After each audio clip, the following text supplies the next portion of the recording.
La parole est à Monsieur Vincent Thiébaut pour La République En Marche. Monsieur le ministre, Madame la Présidente, Mesdames, Messieurs les rapporteurs, chers collègues. En tant que marcheur de la première heure, j'ai participé au programme présidentiel. Et dès la première heure, sur l'écologie, le cap était fixé. L'atteinte de la neutralité carbone pour 2050. Et de faire de la France un des leaders de la transition énergétique, écologique, solidaire. Mais le constat, il est là aussi. Aujourd'hui, nous ne sommes pas sur le bon chemin. Il y a nécessité de changer de méthode et d'approche. Le gouvernement a affiché clairement son ambition dans le plan pluriannuel, avec une prévision d'investissement sur 5 ans de 20 milliards. Un budget qui doit accélérer la transition écologique et solidaire, et surtout la rendre accessible à toutes et toutes sur l'ensemble du territoire français. Cette volonté, on la retrouve dans le budget 2018, qui est certes un budget de transition, car il faut changer de méthode. Donc il faut des choses qu'il faut adapter. Cela se voit aussi notamment par la restructuration, le regroupement, et repenser aussi le travail de certaines agences et certains opérateurs. Mais ça se voit surtout, cette volonté, à travers l'augmentation du budget de la mission qui s'élève à 10,4 milliards avec plus 0,9% d'augmentation. C'est un budget réaliste, responsable et sincère.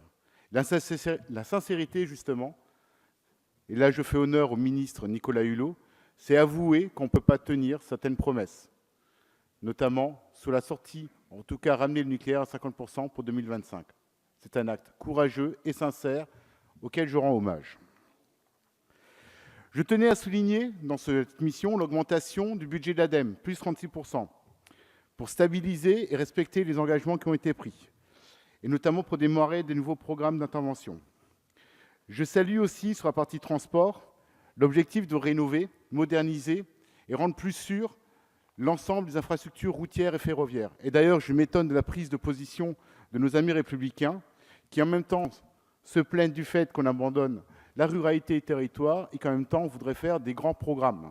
Il faut faire des choix dans la vie.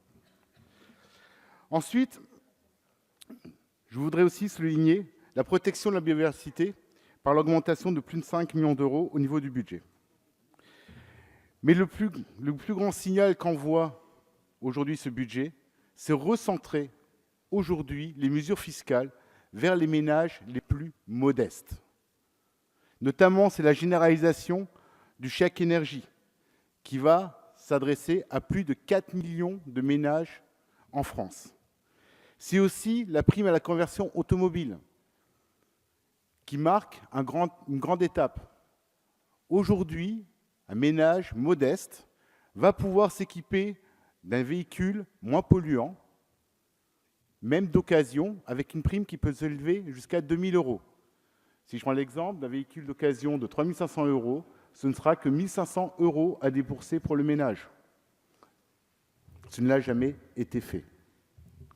Avec un objectif simple, sortir du parc automobile français 500 000 véhicules polluants d'ici 5 ans.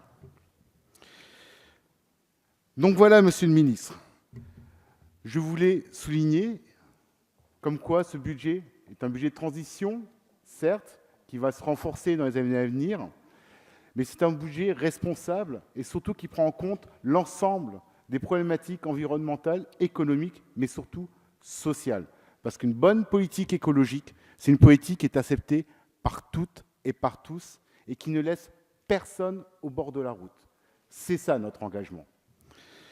Comme vous l'avez compris, nous allons voter cette mission écologique. Toutefois, nous avons certains points de vigilance. Et nous sommes là aussi garants pour que les engagements pris pendant notre campagne, et celle du président également, soient tenus.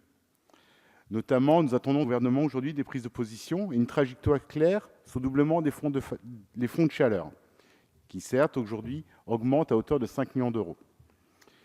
Et nous avons aussi des attentes, notamment sur les primes pour les vélos assistance électrique, même si nous comprenons et constatons que le marché est arrivé à un certain niveau de maturité. Nous pensons qu'il est nécessaire de maintenir cette prime, même s'il faut la recentrer aujourd'hui vers les ménages les plus modestes. Donc, comptez sur nous pour soutenir nos politiques et comptez sur nous aussi pour être vigilants par rapport au respect pris, aux engagements pris. Merci à vous. Merci, monsieur le député.